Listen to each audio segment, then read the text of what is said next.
This is the Black Powder Podcast, coming at you live and direct.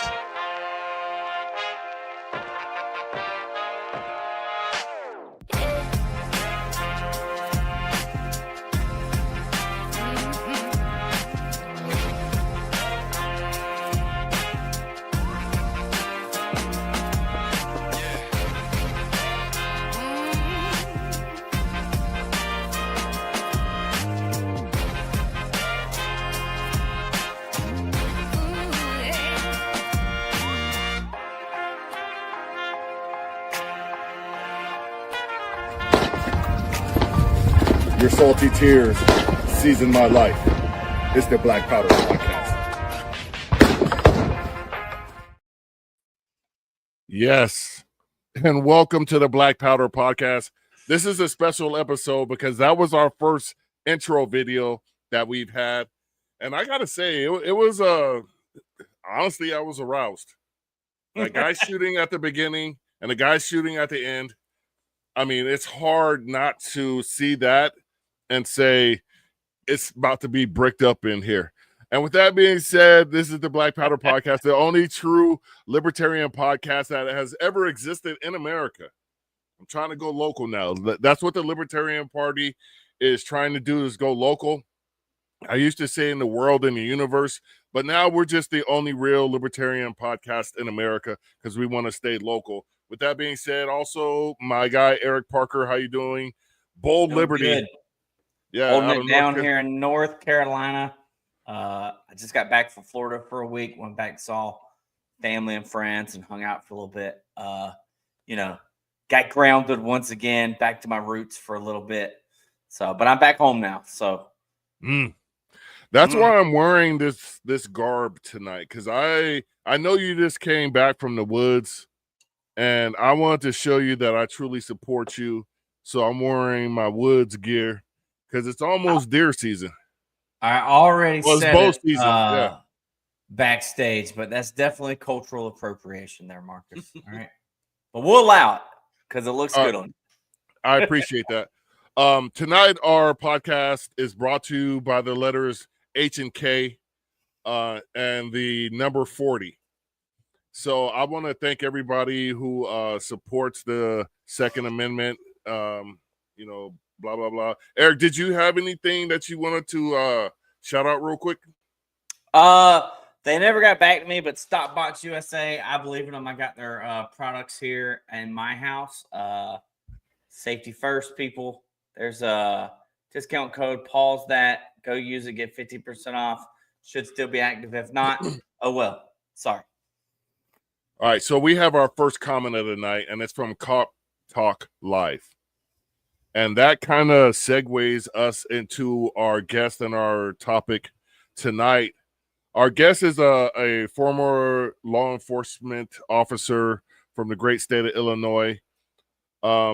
He does a lot of work on social media about bringing law enforcement issues to the forefront.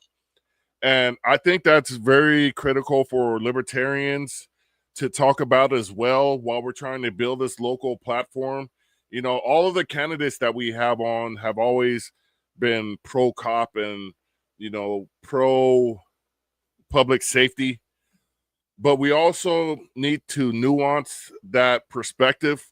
And I couldn't think of a better person to have on to talk about that to our libertarian fan base and those that may still be on the fence about actually loving liberty and their life without government in it. So without further ado, I want to bring our guest on tonight, Mr. Dominick Izzo. How you doing, my good man? Good. I appreciate it. Thanks for having me. Right. So for the people that don't know who you are, can you give them your backstory and how you got to this point of prominence where you're here on the Black Powder Podcast with me, the only real libertarian, and my good friend that he's a DEI hire that I decided to bring in here and get him a little bit of love. But yeah, because there's not enough white male libertarians, Yeah, and that have podcasts. So, Mr. Izzo, Officer Izzo, or was it deputy? No, I was a police officer. So tell us about yourself. I'm Dominick Izzo. I'm from the northwest suburbs of Chicago. I'm a retired police officer. I was active from 2001 to 2019. I served and I enjoyed the career, and I was a boy who drank the Kool-Aid, and I never understood the saying, when you're a hammer everything looks like a nail, until I was outside of the profession. I didn't become a cop till I was 26, and I was in the nightclub industry out here in in the northwest suburbs, and 4 a.m. bars and all that. And so I had my ass kicked in the real world for a bit. And, I was a competitive wrestler and martial artist, and I got a ton of bar fights, because of the 4 a.m. nightclub. So when I went into the cop life, I wasn't itching to beat people up. I was itching to make the arrests and get the DUIs and the stats and all that kind of stuff. And, I thought it was a great profession. And as I aged and matured, I saw that it was a business like anything else. I met some great mentors along the way, including Sheriff Richard Mack, the president of the Constitutional Sheriffs and Peace Officers Association. And I learned about the Constitution, which you would think I should have learned before I went into law enforcement. And I started to see, my God, there's some things that maybe I don't agree with. And, it changed my perspective on law enforcement. I uncovered that at the time, our department had its body cameras to a setting where they were recording nonstop. So they had us filmed in the bathroom, defecating, urinating, doing things, reading our text messages, because you could see on our phone our private time. When the cameras were not activated, they were recording all the time and storing the information. I answered in a federal lawsuit. They found a reason to fire me during that time. Well, they brought something to my attention. They said, resign or we will fire you. I said, fire me. They fired me. I spent 3 years fighting to get my job back. I was reinstated. I retired, and I started to expose a lot of the corruption in law enforcement. I ran for a Cook County sheriff out here in Chicago in 2018, and I got my first taste of politics, including the Libertarian Party and how corrupt both Democrats and Republicans are. Wrote a book on law enforcement, and I host the podcast Cop Talk Live. That should give you a job. Awesome.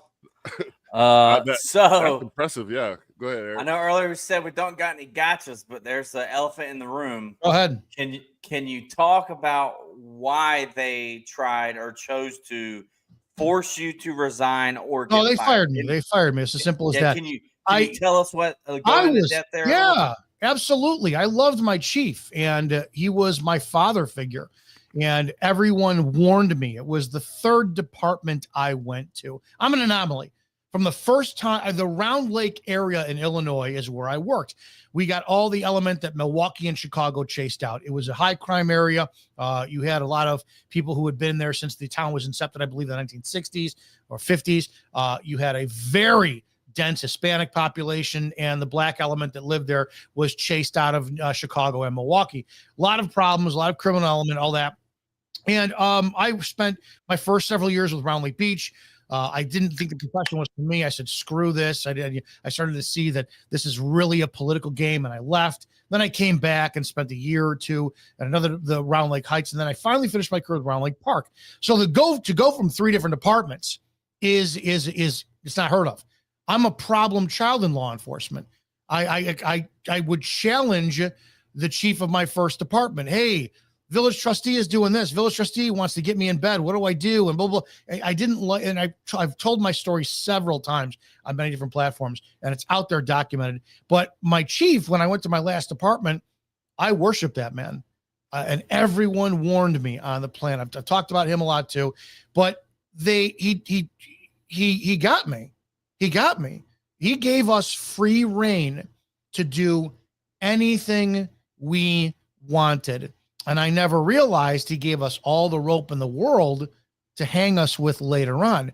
What they got me on was I texted 2 photographs of death investigations. I went to a call of a woman who bled out from a ruptured upper GI.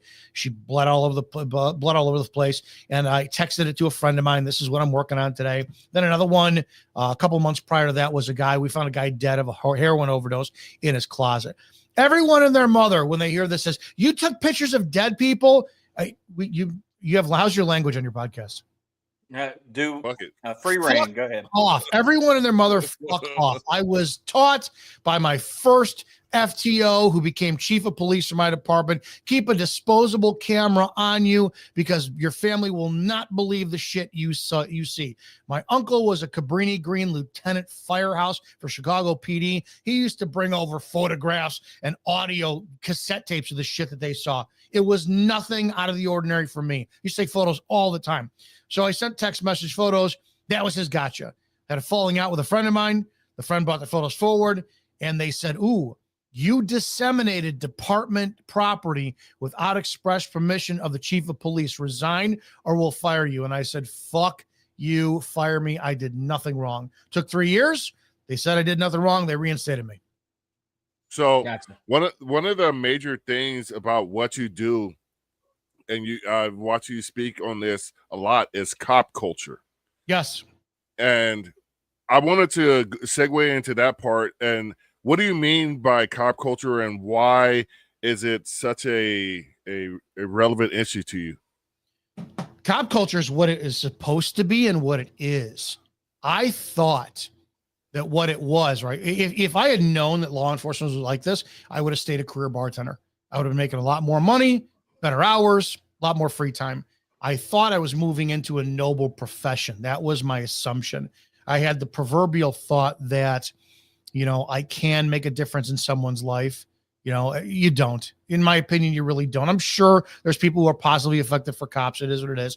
Then the culture of what it truly is backstabbing, crab in the bucket, absolute abhorrent behavior from command staff and your own kind that you then take out on other people because the power trip is insane.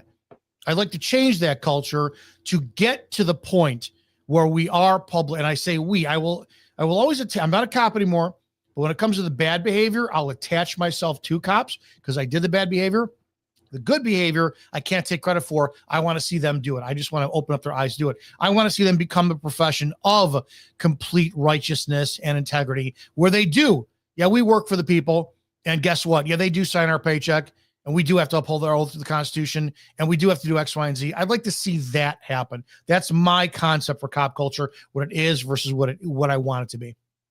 So was there, I'm sorry, Eric, real quick to follow up on that. Was there a seminal moment where you came to this realization that there's certain elements of the cop culture that are just inherently toxic and dangerous to society?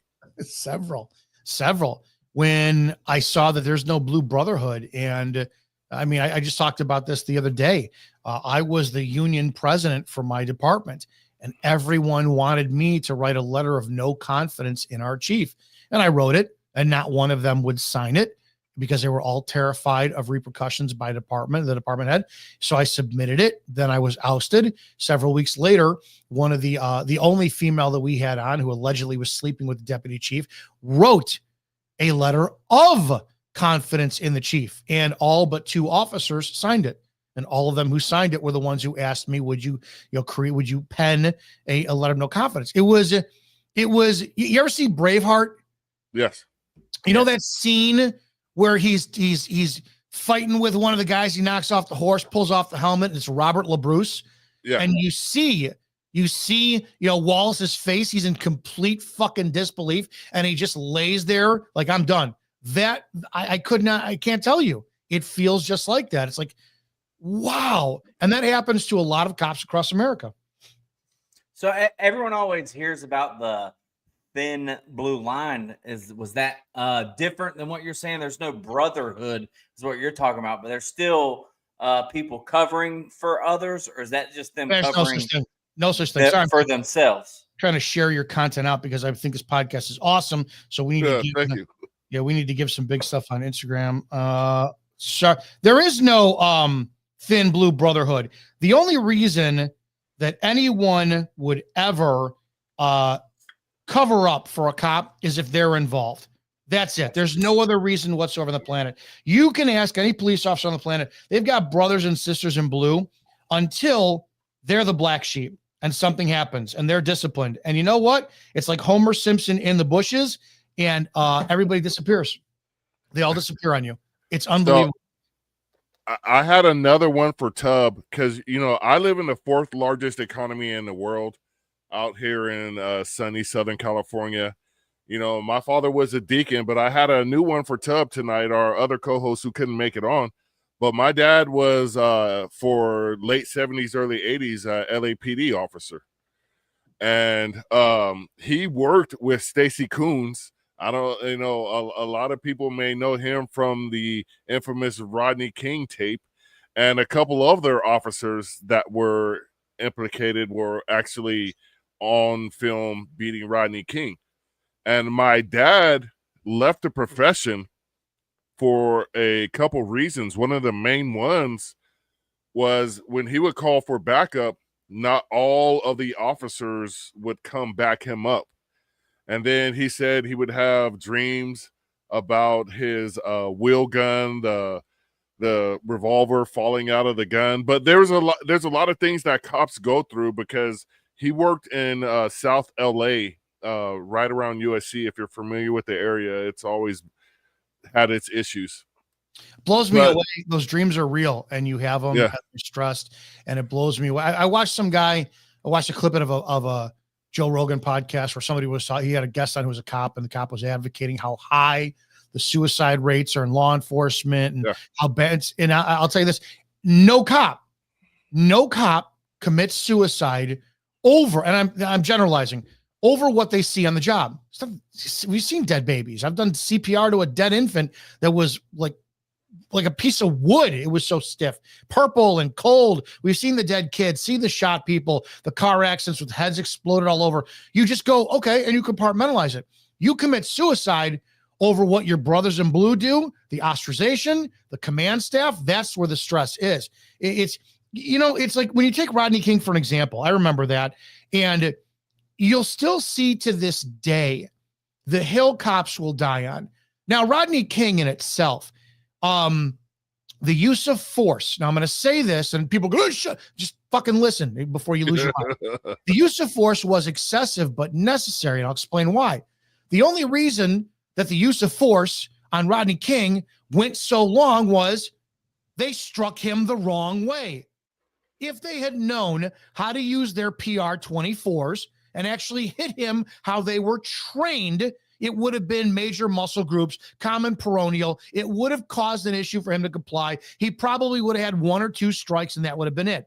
But no one wants to talk about that, right? You're not going to get a cop that goes up and says, hey, well, he was on PCP and he was in possible control. No, say the right thing. We fell off on what we were trained to do.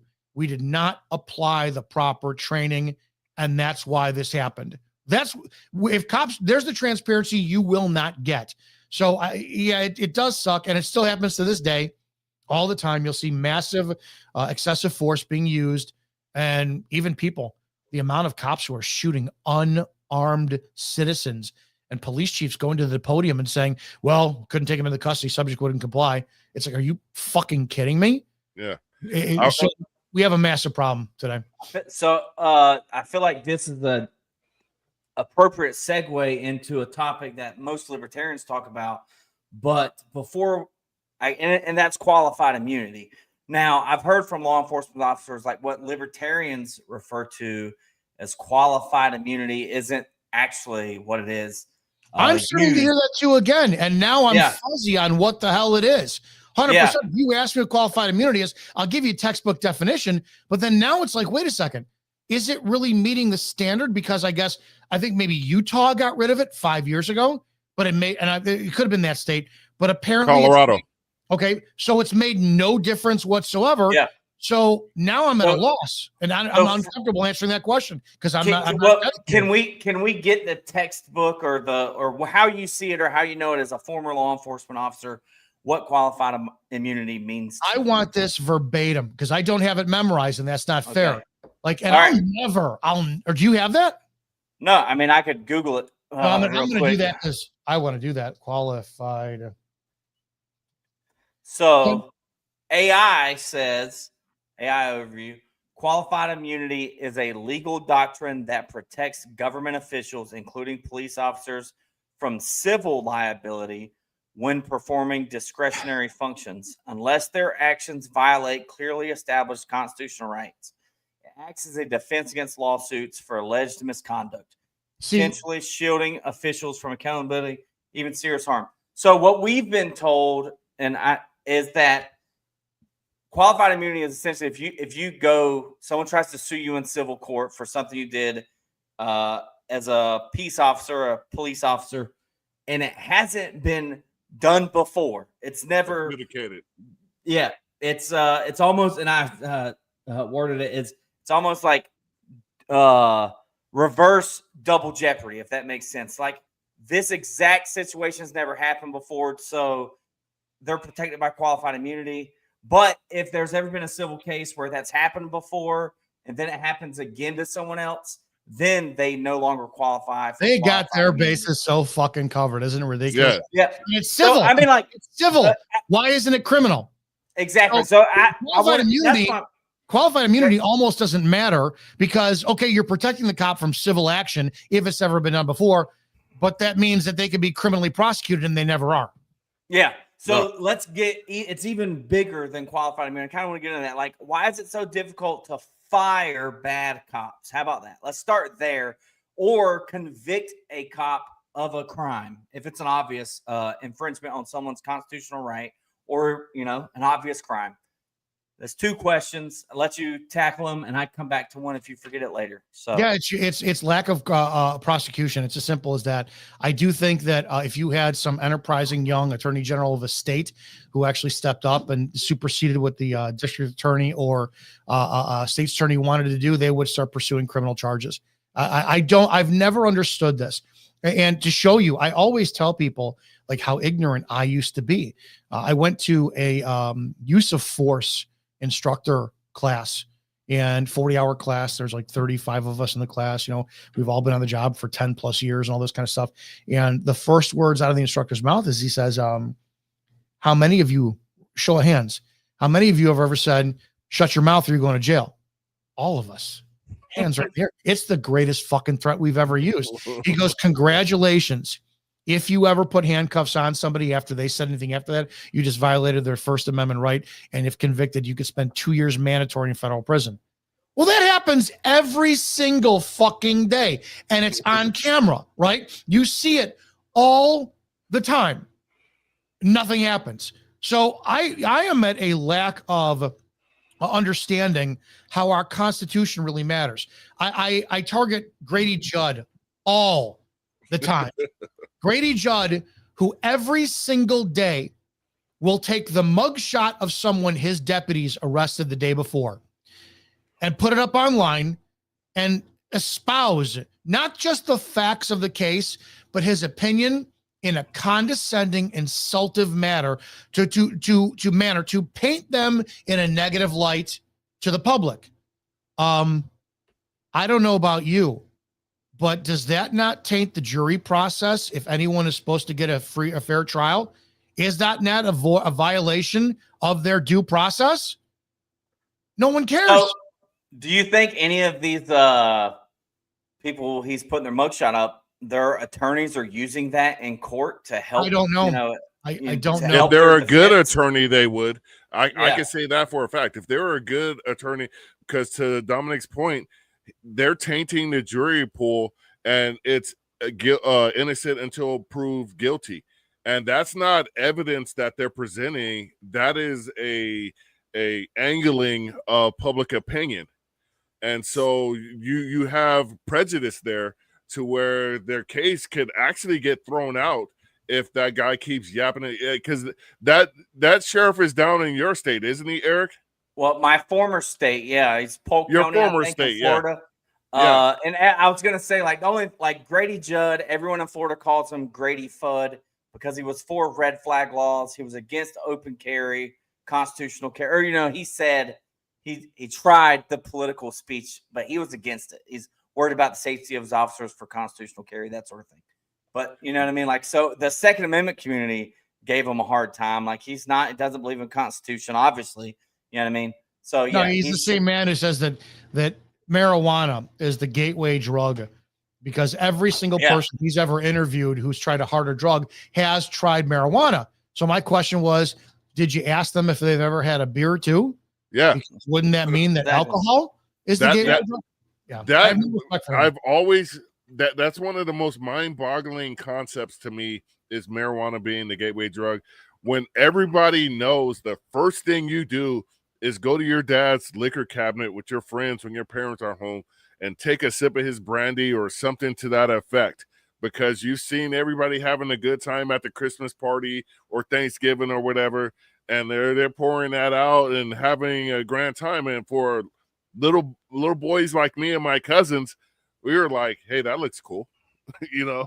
And it doesn't mean you need to engage in a lifetime of beer and brandy drinking, but to say otherwise is just propaganda when it comes to weed. And I wanted to expand on that qualified immunity thing just a little bit. What do you think needs to be done within the department command when it comes to qualified immunity? Do you think I don't think they really have a say in this, but do you think they could advise officers of, like, if you violate the Bill of Rights, you could be held liable? Liable? No. I honestly and truly believe that if you truly want law enforcement reform, you make it so that if a cop willingly violates a person's constitutional rights, their God-given rights, that it's a death penalty case. If you willingly, if God granted you your First Amendment right, your Fourth Amendment right, and a cop's going to come in and trample on that, that is treason. That's treason in my views. I have a solution for how you switch this. And if you get rid of qualified immunity to protect them from liability on a civil level, then you have to change things, right? Number one, certification versus licensing. I went to 3 months of the academy. My sister, who cuts hair, went 11 months Monday through Friday, didn't get paid. She gets licensed every 2 years. She has to recertify. I did a physical fitness test once. That was it. There's never any other physical fitness test. I don't remember any constitutional classes that we took in the academy at all. I remember how to fill in mock tickets and do traffic stops. How to cover your ass. Play role play and whatnot. You need to qualified immunity off the table. You need to switch from certification to licensing. That is every 2 years renewed. You need, with a perfect score. Now, it's not a passing score, a perfect score on the Constitution. Perfect. You need to get personal liability insurance that, just like a driver's license, if you are found to have 3 complaints that are actually valid, because we know people get 100 complaints and they're mostly and always unfounded, but if they're valid, just like your driver's license, you're suspended. Your premiums go up. It's as simple as that. I think those 2 things on a start, not to mention raising the age from 21 to 30 is a necessity. And of course, eliminating. Raising the age to be a police officer? Is that what you're saying? Yep, okay. From 21 to 30. And then getting rid of female cops. All right. Well, was that it? I can come up with some more. All right, but so I didn't mean to interrupt. I just wanted to clarify. We do it all the time. 21 to 30. 21. Raise it to the minimum age, getting in at 30 years old. I would say, and this is me as a libertarian, like, man, you're giving these guys, I'd lower it to like 25, but I get your point. Like, your brain isn't done developing until around 21 to 25 years of age, and life experiences. Real quick, I've heard, I guess areas around fixing qualified immunity would be to require police to have their own liability insurance. Now, it could be paid for by your union or by the department, but that would cover those civil disputes. Well, why would it be paid for by the department if the department's focused on taxpayer dollar? If I'm fucking up and somebody's suing me as an individual, my department's not unions. I was the I'm union just president. talking Union about like, all right, LTC. so like liability insurance is what I'm talking about. Mhm. That's your premium or whatever, not your deductible. I don't know how it would work if you get sued. I'm not a small business owner, but a lawn company is insured with liability insurance, right? The owner of the company has the insurance. So that's the only reason why I said like the department can pay for it. But I get your point. The The departments department's do a that now. government entity and the taxpayers Yeah. are already. Yeah, That's my point departments- is, yeah, they already paid. but I feel like All- the taxpayers would save money if it was private insurance funded, even if that was funded by the They department, have- as opposed to It's sort of losing like a that. lawsuit, right? many years ago, cops started to get have retainers for Yeah. there was a very popular woman out here in Illinois named Laura Scary, and she's an incredible defense attorney for cops. And you had a retainer. You paid $400 a year, and you got her as a retainer. Well, why? If you're on the job and your department's supposed to take care of you, and you're supposed to take care of you, why would a cop get an additional $400 a month or $400 a year retainer for a defense attorney? Because they know that your department is for shit. Yeah, they know you're going to screw up and you're going to be in court. And here's an idea: if you need a retainer, can we just fire you now? Right? Walk you out the door, save the department some money. Sorry. Wait, Go Eric, ahead. real quick. So I was on Are You Smarter Than a Politician? I think, Dominic, you would be a great guest on this podcast. It's really blowing up. It's a It's very a game interesting show. It's a lot of fun. Yeah. But at any rate, but I was on there this week and I said government should not have the benefit of the doubt because these are trained professionals. These are people who have gone to all this expensive training on to handle the situations that they are expected to handle. And with that being said, I just feel like I don't know why it's controversial for, to your point, why cops can't get bonded and licensed to do their job. And that way we can ensure we have nothing but the best of the best representing the government that we're all paying for, because this is a republic, although I think we have devolved into a democracy at this point. But you're correct. I 100% see your point in the fact that there needs to be accountability within the government. There isn't. There needs to be, but there isn't. So you've already got an invitation to this one. They do it. Yeah, absolutely. Please get a hold of me. Tuesdays and Fridays.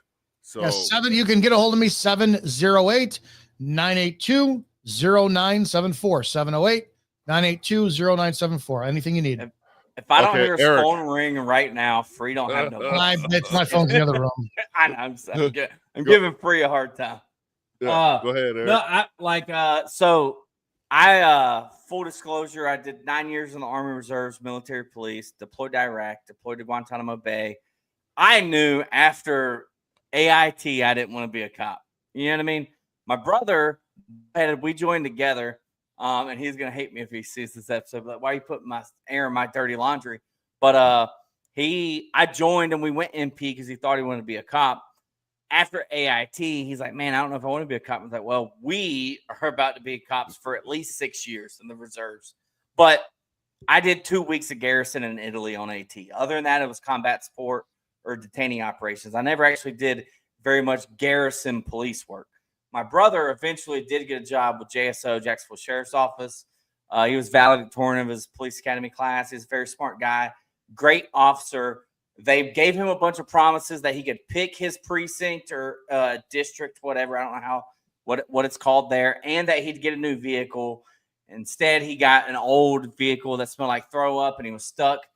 Marcus, this is not meant to offend anyone, but he was stuck in the hood in the worst. I'm offended. Worst district in all of Jacksonville. So is that where Tubb lives? Yeah, no. Yeah, it's a little south and west of Tubb. If you're from Jacksonville, you've heard of Moncrief. I'm just saying, Walt was like Moncrief, Edgewood area, Jacksonville as a rookie, and he did it for 3 years and he quit. And then he went to be a math teacher, and he said that was harder, or I might have got that backwards. But either way, like, because he was, you know what I mean. And anyways, I digress. Now he's a truck driver, making a heck of a living, and he loves what he does. Way less stress. I told you that to tell you this. Like, I would see my brother, and I heard his stories, and him and I would get into debates about, like people's civil liberties, and I probably said things to him he didn't deserve. But I feel like that's a story of a good, promising, and he was over 30 when he joined, because he did 9 years or 8 years in the Army Reserves, got a bachelor's. He got a bachelor's in mathematics education. He had 5 kids. You know what I mean? He's an adult that lived his life, would have been a great officer. And the way he was treated by JSO. No, he wouldn't have. He's got a brain in his head, and command staff doesn't want that. He's got a 21-year-old who says, hey, today, kids, we have to go to 123 Main Street because John Doe's girlfriend called up and said she's mad at him. We need to go take his guns for safekeeping. Okay. Someone like your brother would go, hey, yeah, that's a violation of the Constitution, Sarge. What are we doing that for? Yeah, they don't want older people with brains in their heads. Yeah. Well, I gotta ask Eric. I gotta. What can the police? Hold on. What can the police culture do to not run those people off and quit hiring buttheads? The problem is command staff, and it's always been the case. Let me put it this way to you.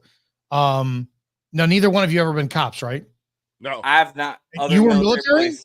Yeah, I was. Doesn't count. I want you to think about this for a second. Do you have any idea? You could talk about getting bricks earlier in the show, right?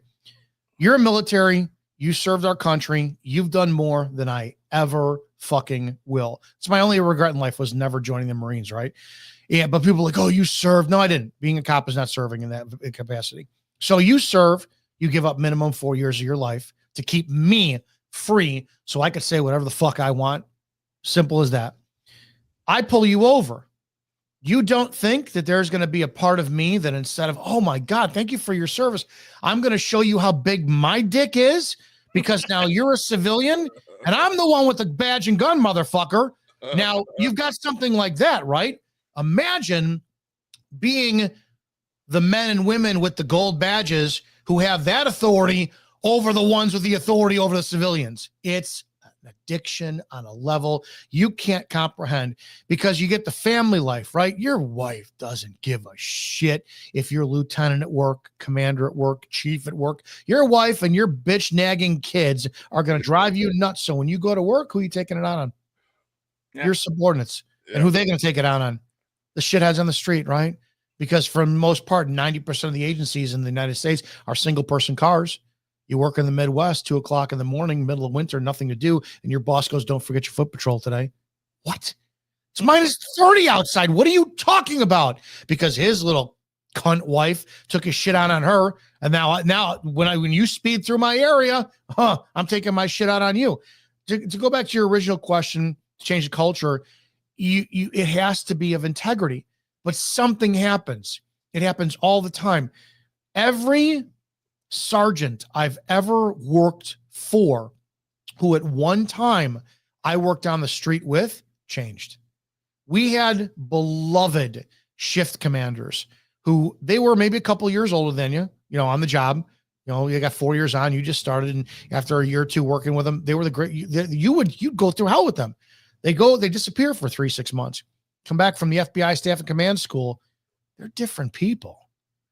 That the pen and the disciplinary sheet, for some strange reason, becomes their greatest tool. And you're like, Sarge, what the fuck? You remember that domestic we went on together 3 years ago? That fucking, they change.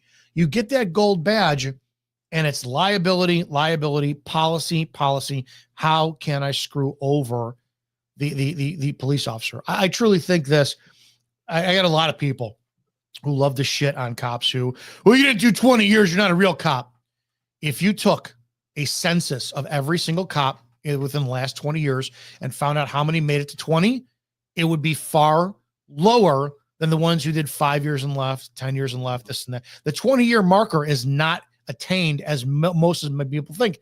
I truly think that there's a system in play to pressuring cops, which is with as much shit as possible for two different reasons. The more seasoned you get, the more you know you can fuck around and you could challenge Sarge. And when he tells you to do something, you find ways to manipulate not doing the shit he wants you to do. They don't want free thinkers like that. Yeah. They don't, well, you got to go out and knock down cars and search them with this and that. You do that. The other way is, well, if you get me out at year 5 and I don't make it to year 7, you don't have to pay me top out pay. And then I don't make it to year 20, then I don't collect a pension. Then you just have a revolving door of new people coming in that will do whatever the fuck you say at 30. Well, it used to be 31 grand at 31 grand a year, and they'll last till year 5 and you get them out. I think there's a system in play to do that, to eradicate cops. You think it's almost intentional? Yes. To, the constant churn, Yeah. and you want them young because they're free thinkers if they're a little more mature. I would like to see a police department that, and I don't know how, a lot of people try to do the career because they want the pension, right? Like that's the goal. They want that pension. I assume. I don't know a lot of people that love the job. Maybe there's 10 out of 100 that really love it and are really good at it. You know, maybe that's 5 out of 100. I don't know. But because there's, like you said, a lot of people that love the power, if you will. Oh, it's addicting. It's addicting. I'd like to see a focus on the culture, and it's never going to happen, of like, hey, mandatory retirement after 10 years, and there'd be some big bonus instead of a pension if they retire early. Because in my, I guess not experience, but from what I've heard from people, it is a high stress job. And after, no, it's not. No, it's not. Maybe it's not. The only stress is from the command staff. Yeah, well. None of the shootings, none of the stabbings, none of the gang problems. It's adrenaline. It's not stress. It's good stress. Yeah. The stress comes in from, write this report again. This is the 3rd time you're having me do it. Why? Go wash your squad. I just did. Do it again. New Year's Eve, 2015 going into 2016. I'm laying in bed, and the girl I'm dating at the time, we're both up at midnight. We're just, screwing around on our phones or whatever. And midnight comes out, and I know that I put in a request to switch shifts. We worked 12-hour shifts, 3 on, 3 off. I was currently working 5 p.m. to 5 a.m., top DUI enforcer, but I was tired. I wanted a life. I didn't want to work till, 5 in the morning and then get home at 7 in the morning anymore. I'm in my 40s. I'm done with that. So I put in for day shift. It cost me. They gave me the brand new 2015 Tahoe when the year began, because I was knocking down cars, making a ton of money for the village with the admin fees and the tow fees and the DUI shit. And I called my buddy. I said, hey, is the new schedule out? He goes, yeah. I go, what'd I get? He goes, you're on days. I go, yeah, cool. He goes, yeah, but they put you in 574. That was the shitbox Impala that nobody drove on day shift that didn't have fucking air conditioning. So, and it's like, and I'm pissed. And my girlfriend's going, what's your problem? It's just a car. I go, you don't get it. You don't get it. The needling to death of insultive shit by command staff is how they stress you out, right? It's so much petty garbage that they do because they can. That's where the stress comes into play, not the job itself. Well, I just want to rewind this back real quick, because I want to point out something that Eric had mentioned. His brother was a police officer and a teacher. I'm assuming public school teacher. Yep, public school.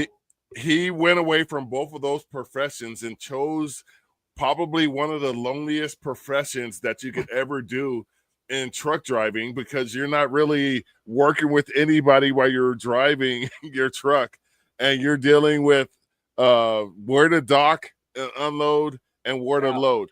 So point being, the human populace sucks. And if you have a choice in life to do anything where you'll find peace, become a truck driver. So you're and make 6 figures. I mean, right now, make decent money. Truck drivers are killing it. You know what I mean? And there might be some brass in the police force that are making 6 figures, or if you do, they are. You do big all time. The overtime offered. I don't know. You might crack 6 figures as a not might in California. My best friend in California working the regular 40, probably. You work 40 hours. Well, yeah. I mean, $100,000 in California is literally poverty wages in certain counties. So put but that in perspective. cost, Yeah. or let's just say cost of housing, not necessarily all of. Well, cost yeah, of it's living, because it's everything. I digress. But my best friend, he's a lieutenant up in the Bay Area. He's making well over $200,000 a year in a I think it's a and 4 or 5 square mile city. Homeless, crime-ridden area that, like, he's making so much money and he hasn't prevented a single crime. Well, cops don't I know that's the joke. they're avengers, and that's what my Yeah. dad told me. He was like, cops never come to your aid until you call them. After you call them, you've already been a victim of a crime. Yeah, the So crime's they're already happened. not crime stoppers, they're avengers, because and if it's a property crime, you could wrap that up. You might as well not even call them in California, because you're not getting your property back. Yeah, it is very rare. Yeah, Dominic, a topic here, and it's a buzzword right now. So I want to hear what you think people mean when they say this, and if you think it's a farce, if you think it could work.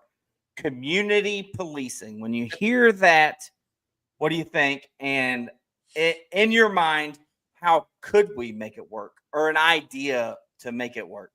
That's a redundant term. Yeah, it should be already happening, right? That's what police about the community. Yeah. It's a redundant term. Here's something I always thought, and tell me how you feel about this policy. I feel like you should work in the community you live in. What do you think of that? Is that doable? Damn percent. I have advocated that for years. One of the biggest excuses you see is, well, I don't want to be going to the grocery store and have somebody I arrested. Well, maybe you treat people better. I don't want people to know where I live. This is my ultimate justification. And I get a lot of trolls online who are cops who hide behind fake profiles. And they're saying, I don't want the bad guys to know where I live. If you're a cop and you lived in the town that you lived in, right? Let's just say you're in some shitbag community that's really poor, a lot of crime rate, this and that. I would venture to guess you will work harder and it's going to be an uphill battle, to beautify where you live, to work on creating an environment that inspires others. And you will take care of it and be more vigilant about the area around you, because you do not want element coming over and like whatever. You manicure your lawn, you plant some fantastic trees, you put some good and you don't want your stuff graffitied or this and that kind of stuff trashed up. So you're going to take care of your neighbors more and create more of a neighborhood cohesiveness that will all you're going to take care of what's yours. I think it's an excuse when you have people who are like, I don't want to live in the town I work in. So you don't want to care about the community you live in. You want to go and for 8 hours shit all over the place and then leave. No, I think it should be a 100% mandatory that cops live in the towns they work in. You want all the action in the world? You want all the white kids who move to the city of Chicago to become CPD, but then they send them down to the projects and South Side? Move there. Yeah. Move there. Buy a house. I bet real estate's affordable. 100%. Go buy a brownstone off of Washington and Francisco and then go ahead. So no, it should be 100% mandatory. So one of the more recent videos I watched on you, and you were talking about how ICE is coming into neighborhoods, and they're coming into your neck of the woods right now. And you were talking about previously in your duties as a law enforcement official, you guys did check legal status of certain individuals that you arrested or came into contact with, and you did place holds on them. And you were saying how liberals are outraged by this aspect of it, and conservatives are outraged by that aspect of it. And that's where I found a lot of common ground with you, is because people want to take their side and hang on to it so tight that they don't want to see there is a common denominator when it comes to those particular activities. Nobody wants criminals being thrown back into the community, even if it's a minor crime. Most logical people understand that minor crimes lead to further crimes once they feel it's just like a undisciplined kid. If you let him get away with throwing his fork, next thing you know, it's his plate. Next thing you know, it's a glass of milk against the wall. And why can't we as Americans understand that fact? And I also want to follow up with that is, how do you feel about federal forces in these communities in mass like that? Well, A, that's their job as federal. Over as time went on, we as cops could not even ask somebody, "Are you here legally?" Like we're not allowed to do that. We used to only when we came in contact with someone, you know, if they were speeding, it wasn't, "Hey, are you here legally?" It was if we had already arrested someone for a violent crime or like a severe theft, we would find out their status. We would give them a state court date, send them to county, but we would also notify INS and say we have a hold on them. And all it was we placed a hold on them. So during the process of them going to bond court and whatever, yeah, they would get their I bond through the judge, but the judge would also keep them there for a couple extra hours or a day so that a feds could come and interview them. And the federal government was the one who determined whether or not to shift them back. We didn't. All we did was put a hold on them. I'm mixed at this whole thing, and the correlation I give is, and a lot of people are giving me shit because I mentioned the Hispanic culture when it comes to this. And it's so much more than that. I understand that.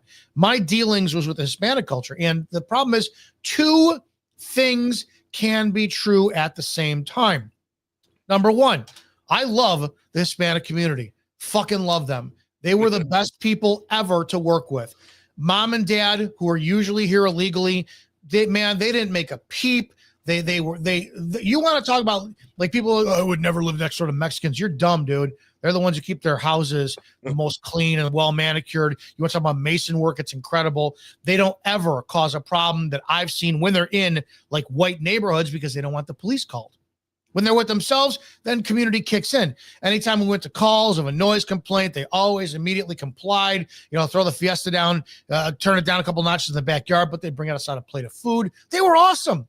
They were dad, hardest working motherfucker out of any culture out there, working 2 or 3 jobs to support his 3 kids at home with the moms. All they're faith-based. They're conservative in how they raise their kids, all this shit. It's great. Now, 2 things can be true at the same time. Yeah, they produce anchor babies here. And the anchor babies are the little shitheads who are the biggest problems in the world. They're the ones who then become the gang members, and little mom and dad can't believe that their angel is ever doing anything wrong, doing drive-bys, beating people up, robbing homes, because mom and dad don't speak English, but the kids do. So when cops are saying stuff, kid twists it all up all the time, right? So you got that. Dad works 3 jobs, man. Dad's a fucking awesome provider. Dad is addicted to cocaine because he does those 3 fucking jobs that he has to work for. And on the weekends, he drinks to come down, and he drives. And he doesn't have a valid driver's license. And he doesn't have insurance. So when he hits your car and T-bones you and then takes off, you're stuck with the fucking bill. Then you have the domestic violence issues in that, right? Mom doesn't call 911 when dad gets up drunk and hungover on Sunday morning, because if she calls 911 because he's beaten her and the cops take her away, if they take him away, find his status, who's going to pay the bills? Because dad's gone. And then let's talk about the sexual assault issues in that house. A lot of Hispanics, I say this all the time.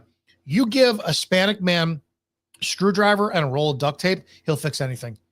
You have a friggin' manifold exhaust problem on your 67 GTO. That man will fix it and it'll run better than anything else. But their ingenuity also goes into the domicile aspect. Well, they'll take a single family home and 2 families minimum will live in there. Well, age of consent in Mexico, I was just told the other day, was 12 at one point. That was a culture. And when they don't lose their culture when they come to this country, you still keep your traditions and shit. All of us did that who were immigrants with our families 100 years ago. So that does translate into a lot of sexual assaults happening to where dad goes in the home and the 14-year-old who lives downstairs was looking a little bit nice. Something happened, but they're not going to call 911 because, again, you're not going to get the police involved. You're not going to get DCF involved. The point I'm making is, and I'm doing a lot of generalization, which is pattern recognition. you can have two things true at the same time. I don't like people getting deported. I don't want it to fucking happen. I know that out here in Chicago, we have more restaurants and bars and things that need to be done. And none of you pompous little white piece of shits are going to go out and be, work the dishwasher for your favorite restaurant. All right. Yeah. Right. No, you're not, Eric. No, yeah, seriously. He's a unicorn. After Iraq, before Gitmo, the first job I got, I was on unemployment for a few months, was washing dishes at the hospital. So, but that became how many Hispanics did you work around? Yeah. It was a small, at least one. Let's put it that way. I was the only dishwasher. No, I wasn't trying to. It depends on where you are, too. Interrupt your rant. Now let's get back on.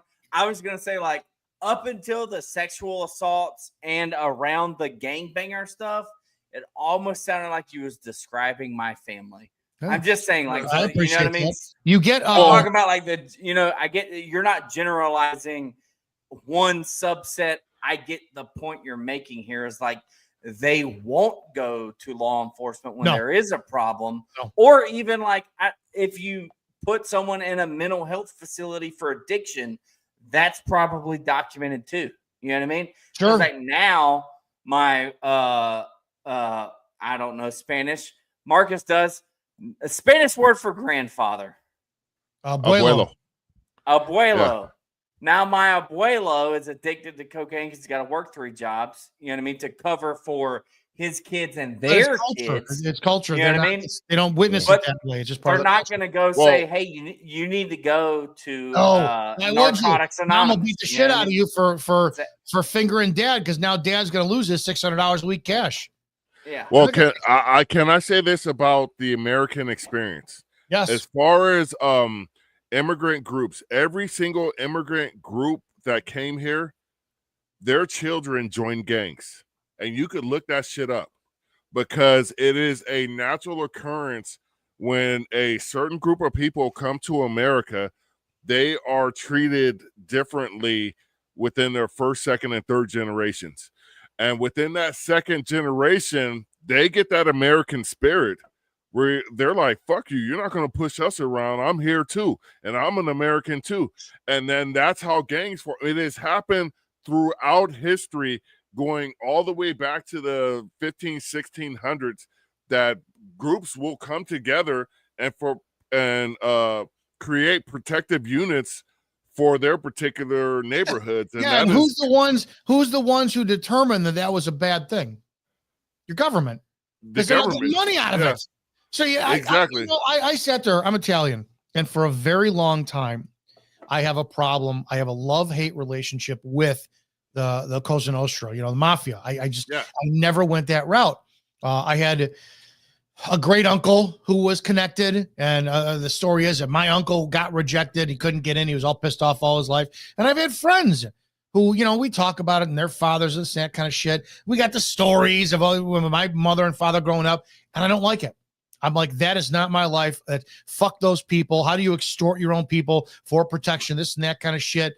And then I started looking at it. Well, problem is neighborhoods were a lot safer when people like Al Capone were in charge. And at least his neighborhood, right? Is it? Sure. Well, no, every single immigrant neighborhood was like that. It was safer. You have to think about it. It goes back to having cops live in your own neighborhood, right? Yeah. Your neighborhood's going to be safer. So I actually have a friend, Gerard Michaels, who used to be on podcasts with like Sammy the Bull Gravano.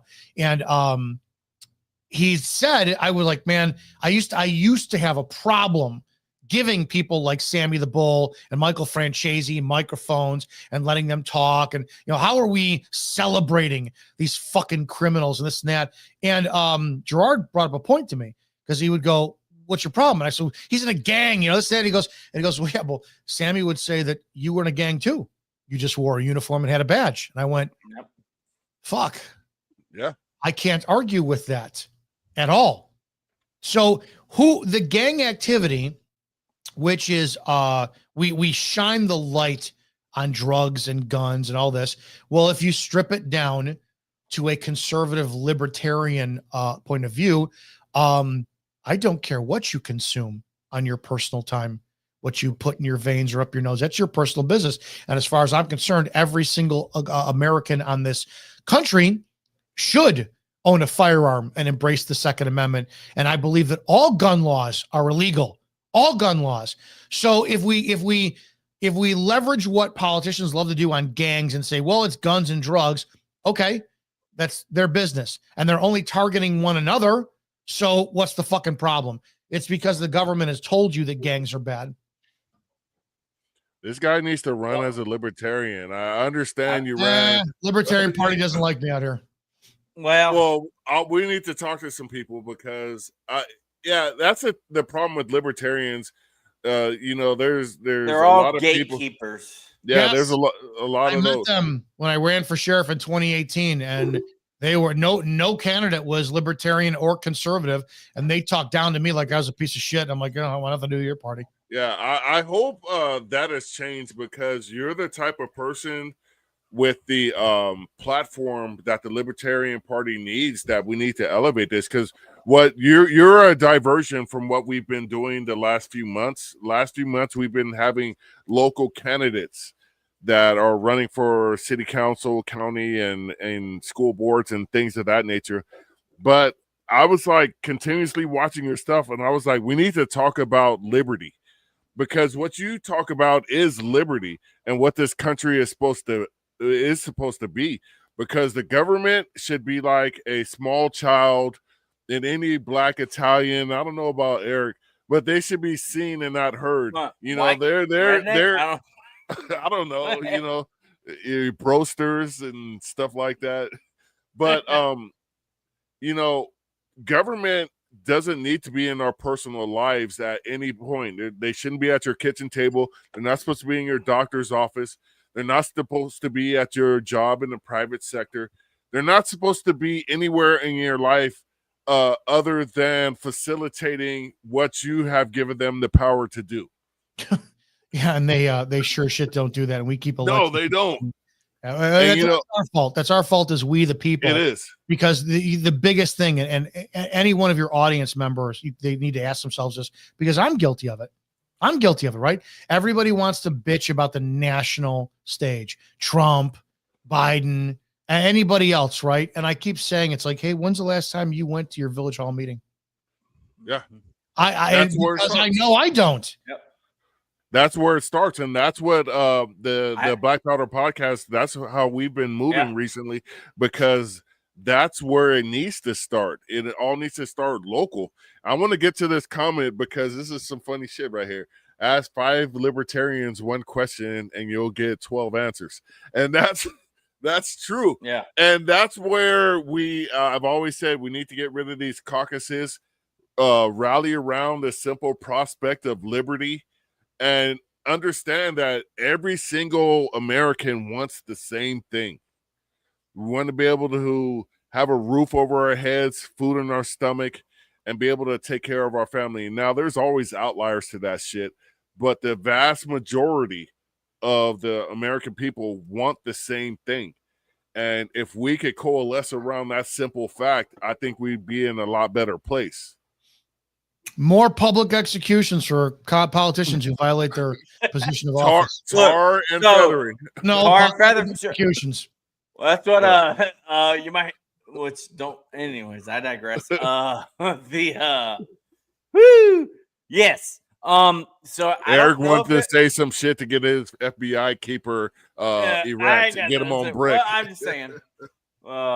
Yeah. I got one up because we're gonna start wrapping this up. We kept you for an hour. What do you think about the federal and military going into the cities? A lot of them with masks on, so there's no accountability. You don't know who your aggressor was, and deploying the military, because right now they're going to Portland.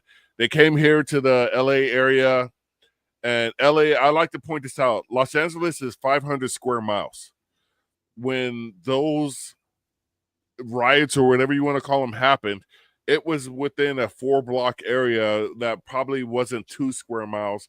We got Marines, National Guard, and excess federal agents brought to us. What do you think about sending federal troops into cities where it may not. For me, it didn't warrant that response. So, no, I voted for Trump, but I'm really not a fucking fan of him lately. Last several years, they knew this problem was happening, and no one gives a shit about it. My solution would be to wall Chicago off. Fuck walling Mexico off. Wall Chicago off so the suburbs don't have to deal with this shit. And sink or swim. It's as simple as that. Escape from Chicago. It's hypocritical. It's hypocritical because we had Chaz and Chop. How long were Chaz and Chop fucking overrun before Trump did anything? You had stories of people who were being raped and robbed, and police couldn't even respond into their 18-minute response times, maybe, to get into people who were raped and shit. And what did Trump do about it? Well, he called the National Guard like weeks later, right? So our president back in his first term allowed Chaz and Chop, those makeshift, what was it, Seattle? Was it? I believe it was, if I'm probably mistaken. But he allowed that to happen. So why he's doing this for political statement. And I can't stand our governor, Pritzker, $3.4 billion trust fund baby, never had a working day in his fucking job. See, the problem about Illinois is Cook County has 5.8 million people in it, and it's a blue county, and that's where Chicago is. But the state of Illinois is 12 million people. So half the people live in Cook County, and the entire state is red, except for Cook County. So Pritzker, instead of representing all the people, and it's like this with both sides. He just represents whoever's going to wind up getting him elected into office. I can't stand that we keep electing politicians based on the color of their skin. But if that's the case, fuck them. Wall it off. I don't like what Trump did. It's purely a flexing of his muscle, and I'm not a fan of it. So well said. This is kind of a softball question after everything we went over, but real quick, can you briefly touch on civil asset forfeiture, how many times you ran into it, and 10th Amendment nullification? If you had a good sheriff, how could they use the Bill of Rights to nullify bad laws? 10th Amendment states' rights? You talking about 10th Amendment yes, states' rights? State rights, yes. Sheriffs, you know what? Number one, I used to have hope for sheriffs. I don't anymore. Look at the sheriff. It started with David Clark, who goes on camera and becomes popular. Then now you got I can't remember the sheriff. There's some Italian Dago sheriff out in Florida who literally makes a reel a couple weeks ago. Says roses are blue, roses are red. Something that rhymes with asses. Something the roses are red, blah blah blah, glasses. Break the law in my county and we'll beat your asses. And I was like, you have a sheriff who just fucking said this, right? You look at Grady Judd, who refuses to put body cameras on his deputies. I don't trust sheriffs. That's crazy. Yeah, Tom Dart, who I ran against, who was never in law enforcement. The man was, I believe, a defense attorney, and he is the sheriff of the second largest county in the nation. And we had Deerfield, Illinois. I believe the police chief said he was going to go and, this was several years ago, arrest people who had AR-15s, and the sheriff should have stepped in and said, "No, motherfucker, we're going to arrest you." I don't believe that I believe sheriffs are too much reliant on the camera. Mark Lamb, popularity. Lamb, who just left sheriff of Pinal County, goes on a podcast, and it's on his Instagram page, has over 1 million views to this, and he was asked why you want to be a sheriff, why you want to be law enforcement, and he goes, "I went to a call, and you got to drive fast, carry a gun, and rough people up. Sign me up." And he's proud of that fucking statement. So I don't have any confidence right now on county sheriffs or clearly police chiefs. But to your first question, which was civil asset forfaiture. Oh, what a joke! However you ran into it or whatever. Now, let me put it this obviously way. How it should be illegal. Yeah, our chief got a brand new Escalade because one of our coppers stopped a guy who had 4 like small plastic baggies of cocaine. So number one, my question is, what's the fucking crime, right? What's the crime? Yeah. So what? But Possession, right? No, it wasn't. It was possession with the intent. to deliver Yeah. because he had them all individual baggies and didn't get the guy admitting it. Didn't get just so we seized his fucking Escalade. How did they know that wasn't a hot Friday night for the guy with a couple of Well, hookers? now that's your word against Yeah. them. No, this- He had 4 separate toots. You know what it's I mean? all how you articulate your report.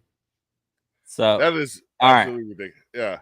So we've kept you for just over an hour. Dude, this is one of my favorite episodes. And I say that, but we don't all for the record, we didn't agree on everything here, but You're not I supposed to. appreciate this perspective.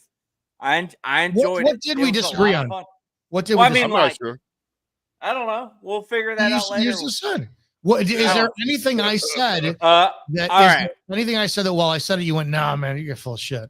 I don't know. Maybe I didn't totally agree on killing bad cops. So here's my view on that, right? But I'm all why. for like life. Hear me Sure. out. Okay. That was one of the few things I agreed with them on. Let me explain why. Let me sell you on that. Let me sell you on the idea. I jest. Let me sell you on the idea. I get sworn in. My word is always going to outweigh yours. If you've ever been to traffic court for citations, the judge never takes the side of a citizen. It's always with the cop, no matter what. So number one, you'll never beat me based on what I say. It's assumed from day one, when a cop wears that uniform, that they are an expert on everything. Nothing. If I'm on scene, you have no recourse about what I say. If I tell you, get out of the car, it doesn't matter if it's an unlawful order that I said it, get the fuck out of the car. Because if you challenge me, I'm going to have 12 other guys there and guarantee you're going to be shot 50 different times or 68 times because we ran out of bullets, right? Grudge, I can ruin your life. I can destroy your life based on discretion. I can make sure you get a court date. You go to bond court in the morning. I'm going to put you in a holding cell without a phone call. So now you can't notify your job that you missed work tomorrow. They're going to fire you. I'm going to tow your car, put it in pound. You don't have any money to get it out, but you got to pay the tow fee to get it out. Before you pay the tow fee, you got to go to the village hall and pay their $600 admin fee. And then you get your car. I can fuck your life in so many different ways. You have no idea. Now, not to mention the fact that as long as I can articulate it and say, I'm in fear for my safety, I can kill you. Yeah. If you start to look at lately, now I'm 5'7". I'm 235 pounds. I can fuck you up. That's how I am, right? I also have the mentality that there's not one man out there in the world who could stop me. I have just a different warrior's mindset that everybody should. They're hiring children and females. If me, 5'7", 50 years old, decades worth of experience in law enforcement, very well trained, I go to a call and you're there, and I don't know how much. Let's just say you guys are taller than me or whatnot, which we most likely are. Marcus is. Okay, so Marcus. I am also. Sure. So you guys are taller than me. I'm 6'5". Okay, here we go. Perfect. You're 6'5", and you show up on scene with your fist clenched and say, I'm not going to jail today. If I go to my pistol and shoot you dead, people are going to go, doesn't matter that he was bigger than you. You're still trained. You're still bigger. You're still this and that. You should have gone hands-on. But if we hire a soaking wet 130-pound male who's 5'9" or a female, and a female cop shoots and kills Marcus, everyone's going to go, she did what she had to do. So we are lowering the standard of cop and qualification and increasing the force they are allowed to use on citizens. They are being allowed to murder citizens more frequently, and they're defended. Go look at the 30 by 30 agenda that people want. They want to increase the agenda of cops to be 30% females by the year 2030. Guess what? That's going to get more people killed. Anyways, you take all that into consideration. Now, it's your word against mine.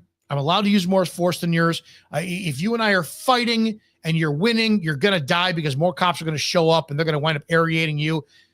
There's nothing you can do.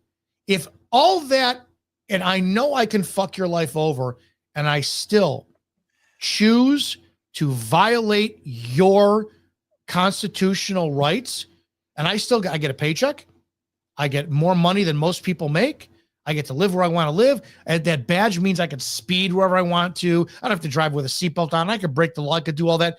You're going to tell me that with all the perks of being a cop, all that power, that it should not be a charge of treason if they violate somebody's constitutional rights? It should be. Right. There's no question. So Very I pervasive don't argument. disagree with you that it's treason. My initial thought is the same people charging you and sentencing you for capital punishment are the same people that gave that bad cop a badge. No, that's federal government. If it's a violation of the Constitution, federal government did not give me a badge. State did. Federal government is who should be charging cops for treason.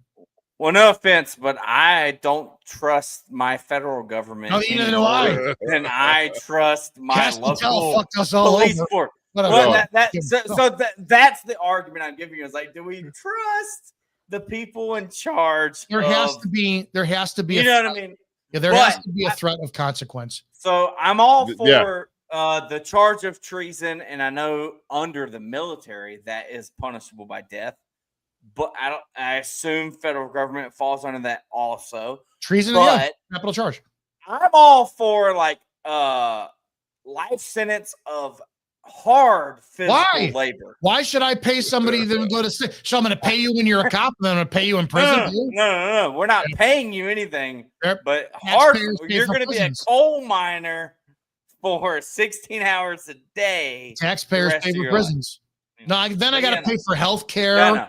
That's my non-libertarian take, but I just wanted to go with the reason why libertarians are against capital punishment in general is one, because there are too many innocent people charged with it, found innocent after they've been executed by our government.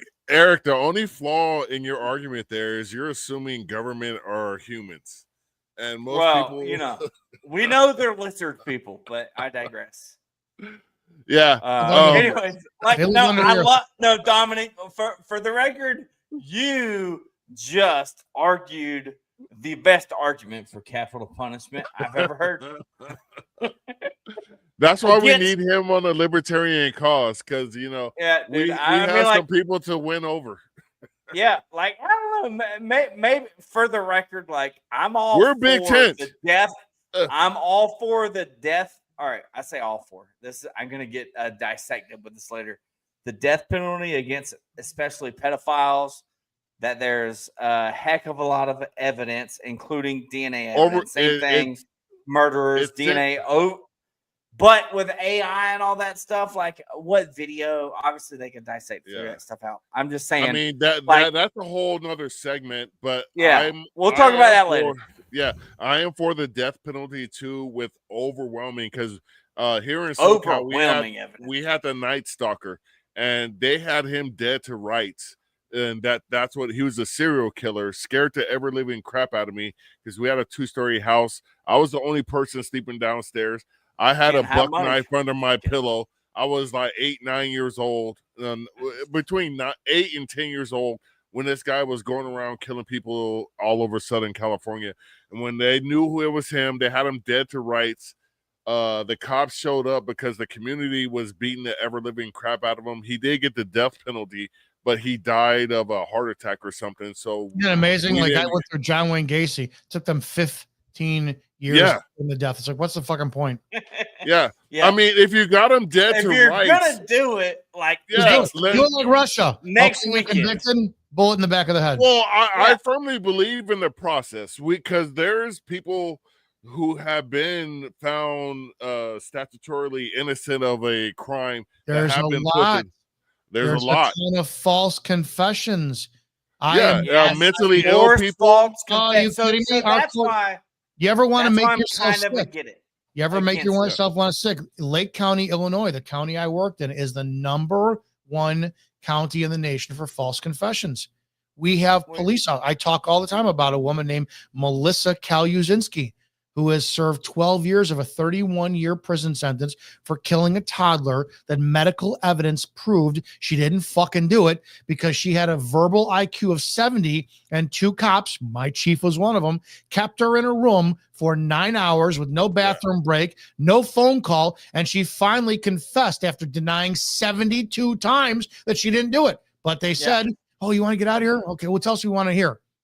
So no, that argument you make right there is now wait a second. Let me ask you a question. Let me ask you a question for this.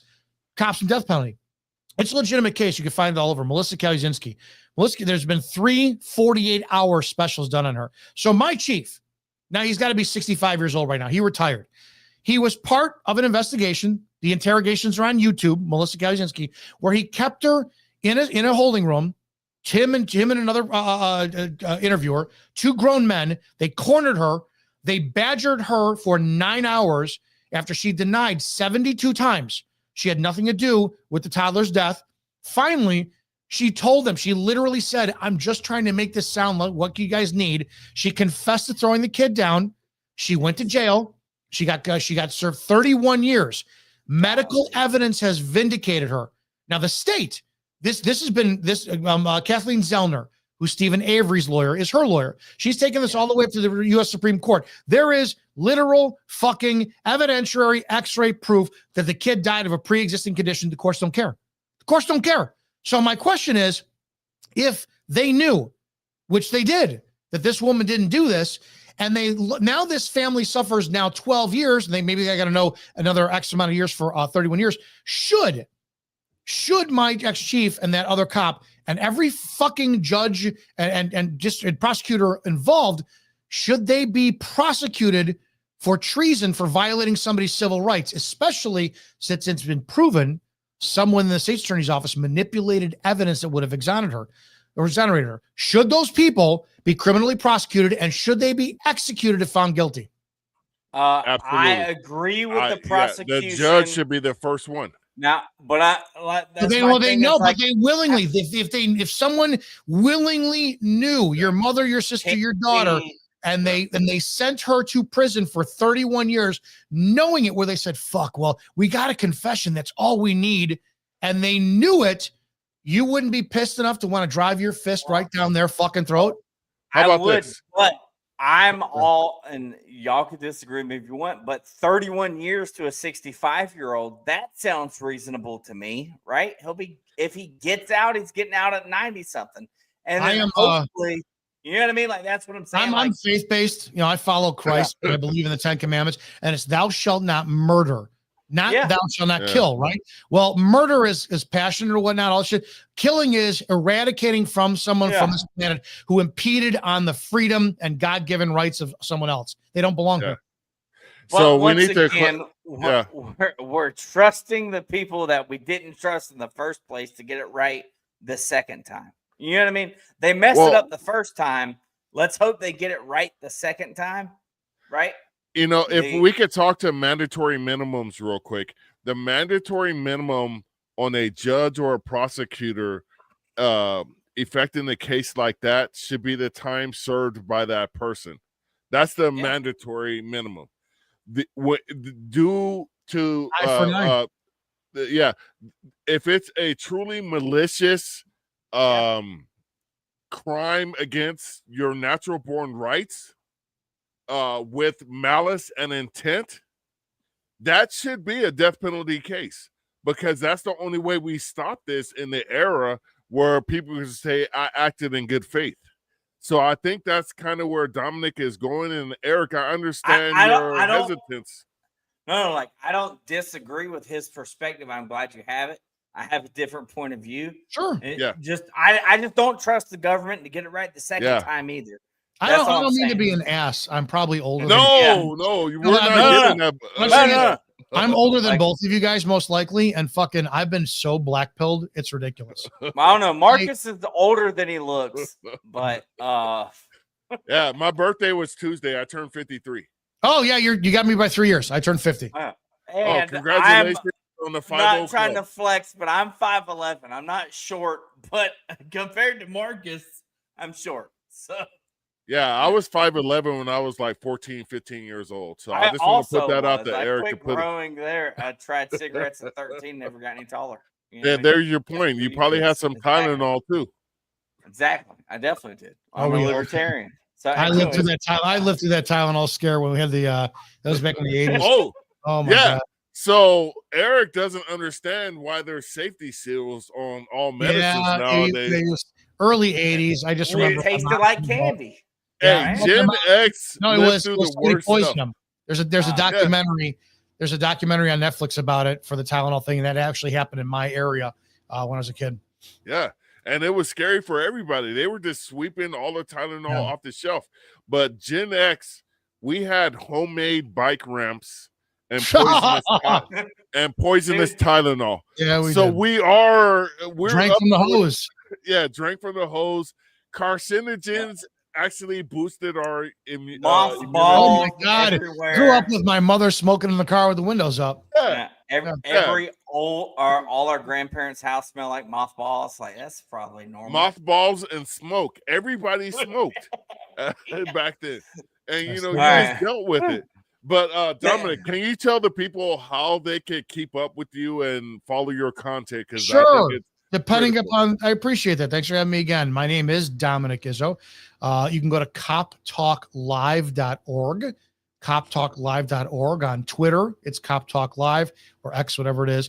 On YouTube, it's Cop Talk Live. I have a book, Before the Badge, Everything You Need to Know Before You Become a Cop. It's available at Barnes & Noble, wordsmatterpublishing.com, and Amazon. It was forwarded by Sheriff Joe Arpaio. I do know him. I do know he's a mentor, and a lot of people don't like him, but he's got some wisdom on him. Sheriff Richard Mack is a mentor. And Dominick Izzo on Instagram and everywhere else. So, but yeah, those are coptalklive.org is the main way. Our website, you can sign up for our newsletter, and we'll send you articles about bad policing and videos and more. So we're going to ask you to come on 6 to 8 months from now. Sure. Just so we could check in with you as we do with all of our favorite guests. And I truly appreciate you coming on because I grew up in the cop family. I understand a lot of the stresses of the job like every other cop family person does. And your perspective on what we need to do to improve this is, I got to say, it was just honestly refreshing. For me. They got to remember this. This is the easiest way to do it. And it hit me the last few years of my career, where if you asked me at 26, because that's when I got hired at 26 years old, I said, why do you want to be a cop? It's the same canned answer. I want to make a difference in my community, and I want this. It's bullshit. It means nothing.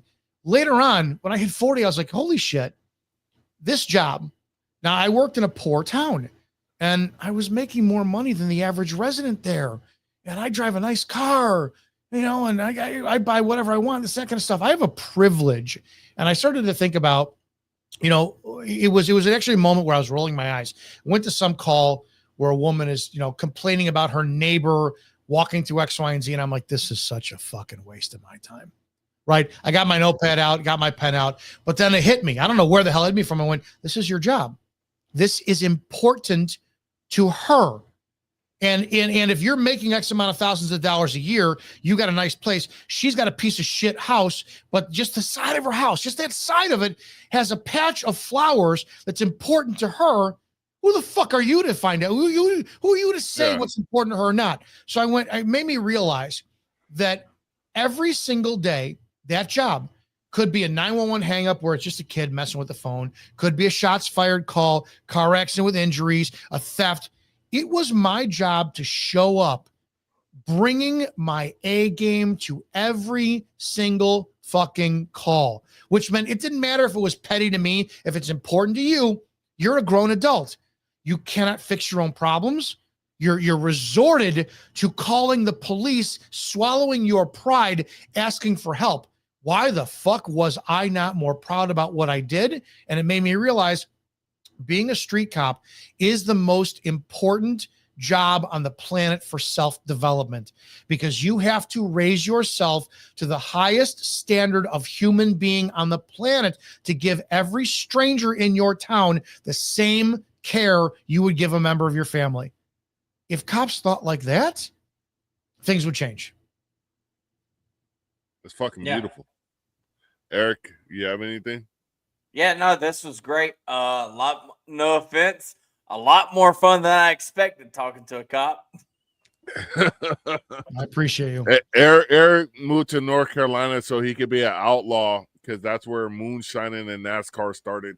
So we That's have right. to give Eric You ride? his. Do you ride? From Florida. I was Florida man. Like You we rode all from know Florida? about Florida. You rode Yeah, your- from You rode your bike from Florida to North Carolina? yeah, I made Yeah. it. What do I you ride? skateboard. What do you ride? Just kidding. No, I don't got a bike. No, you gotta get a bike. Biking is life. That's right. My wife drives a Subaru. It's all right.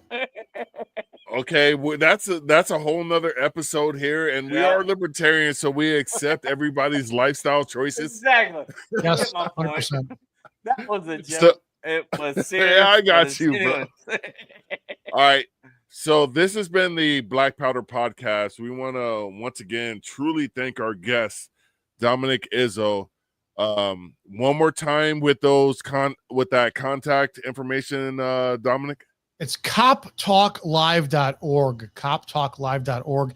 And I'm one of the only police content creators who actually has his number out there for people. Anybody who wants to contact me about anything law enforcement related, 708-982-0974, 708-982-0974. I'm always backlogged on text and calls, but I will eventually get back to you. Yeah. So I also want to say I actually named my firstborn and only son. His middle name is Dominic. So I have a special place. I have a special place in my heart for that name. Oh. So you have a special place. You've surpassed Eric as my favorite European American. Thank you. As of today. Eric, Well, I'm sorry. I'm part black because I'm from Italy, so I'm Well, there you are. If you're Sicilian, you probably we have 32%. There's Hey. part of that. I'm 0.6% sub-Saharan African. All right. So You're getting there. When you get to 10%, we'll Yeah. talk. 10. But- Whoa! I'll never get to 10%. All right. Well, This has been depends great. on your choices. We Go talk. ahead, close us out here, Marcus. All right. With that being said, this is the Black Powder Podcast. As we always say, live free or die. Or die. This is the Black Powder Podcast. Coming at you live and direct.